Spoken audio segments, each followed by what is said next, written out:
شروع اللہ کے نام سے جو بڑا مہربان نہایت رحم والا ہے۔ قیامت قریب آ پہنچی اور چاند شق ہو گیا، اور اگر کافر کوئی نشانی دیکھتے ہیں تو منہ پھیر لیتے ہیں اور کہتے ہیں کہ یہ ایک ہمیشہ کا جادو ہے، اور انہوں نے جھٹلایا اور اپنی خواہشوں کی پیروی کی، اور ہر کام کا وقت مقرر ہے، اور ان کو ایسے حالات سابقین پہنچ چکے ہیں جن میں عبرت ہے، اور کامل دانائی کی کتاب بھی، لیکن ڈرانا ان کو کچھ فائدہ نہیں دیتا۔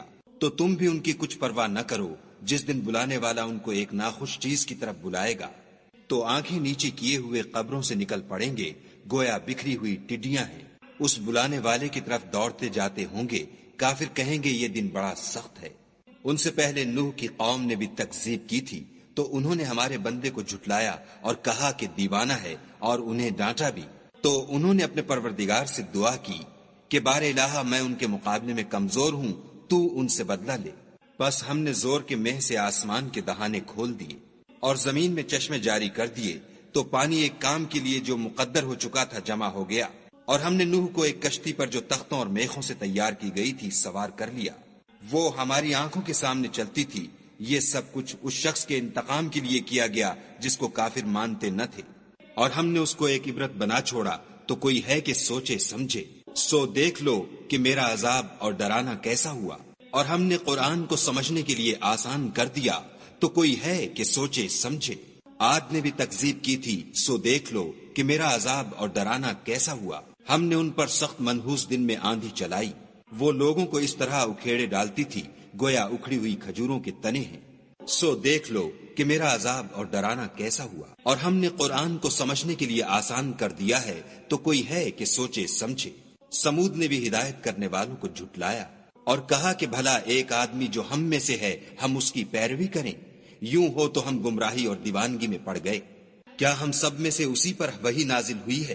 نہیں، بلکہ یہ جھوٹا خود پسند ہے۔ ان کو کل ہی معلوم ہو جائے گا کہ کون جھوٹا خود پسند ہے۔ اے صالح، ہم ان کی آزمائش کے لیے اونٹنی بھیجنے والے ہیں، تو تم ان کو دیکھتے رہو اور صبر کرو، اور ان کو آگاہ کر دو کہ ان میں پانی کی باری مقرر کر دی گئی ہے، ہر باری والے کو اپنی باری پر آنا چاہیے۔ تو ان لوگوں نے اپنے رفیق کو بلایا اور اس نے اونٹنی کو پکڑ کر اس کی کونچیں کاٹ ڈالی۔ سو دیکھ لو کہ میرا عذاب اور ڈرانا کیسا ہوا۔ ہم نے ان پر عذاب کے لیے ایک چیخ بھیجی، تو وہ ایسے ہو گئے جیسے باڑ والے کی سوکھی اور ٹوٹی ہوئی باڑ۔ اور ہم نے قرآن کو سمجھنے کے لیے آسان کر دیا ہے، تو کوئی ہے کہ سوچے سمجھے۔ لوط کی قوم نے بھی ڈر سنانے والوں کو جھٹلایا تھا، تو ہم نے ان پر کنکر بھری ہوا چلائی، مگر لوط کے گھر والے کہ ہم نے ان کو پچھلی رات ہی سے بچا لیا۔ اپنے فضل سے شکر کرنے والے کو ہم ایسا ہی بدلہ دیا کرتے ہیں۔ اور لوط نے ان کو ہماری پکڑ سے ڈرا بھی دیا تھا، مگر انہوں نے ڈرانے میں شک کیا، اور ان سے ان کے مہمانوں کو لے لینا چاہا، تو ہم نے ان کی آنکھیں مٹا دیں۔ سو اب میرے عذاب اور ڈرانے کے مزے چکھو۔ اور ان پر صبح سویرے ہی اٹل عذاب آ نازل ہوا، تو اب میرے عذاب اور ڈرانے کے مزے چکھو۔ اور ہم نے قرآن کو سمجھنے کے لیے آسان کر دیا ہے، تو کوئی ہے کہ سوچے سمجھے۔ اور قوم فرعون کے پاس بھی ڈر سنانے والے آئے، انہوں نے ہماری تمام نشانیوں کو جھٹلایا، تو ہم نے ان کو اس طرح پکڑ لیا جس طرح ایک قوی اور غالب شخص پکڑ لیتا ہے۔ اے اہل عرب، کیا تمہارے کافر ان لوگوں سے بہتر ہیں، یا تمہارے لیے پہلی کتابوں میں کوئی فارغ خطی لکھ دی گئی ہے؟ کیا یہ لوگ کہتے ہیں کہ ہماری جماعت بڑی مضبوط ہے؟ ان قریب یہ جماعت شکست کھائے گی، اور یہ لوگ پیٹھ پھیر پھیر کر بھاگ جائیں گے۔ ان کے وعدے کا وقت تو قیامت ہے، اور قیامت بڑی سخت اور بہت تلخ ہے۔ بے شک گناہ گار لوگ گمراہی اور دیوانگی میں مبتلا ہیں۔ اس روز منہ کے بل دوزخ میں گھسیٹے جائیں گے، اب آگ کا مزہ چکھو۔ ہم نے ہر چیز اندازہ مقرر کے ساتھ پیدا کی ہے، اور ہمارا حکم تو آنکھ کے جھپکنے کی طرح ایک بات ہوتی ہے۔ اور ہم تمہارے ہم مذہبوں کو ہلاک کر چکے ہیں، تو کوئی ہے کہ سوچے سمجھے۔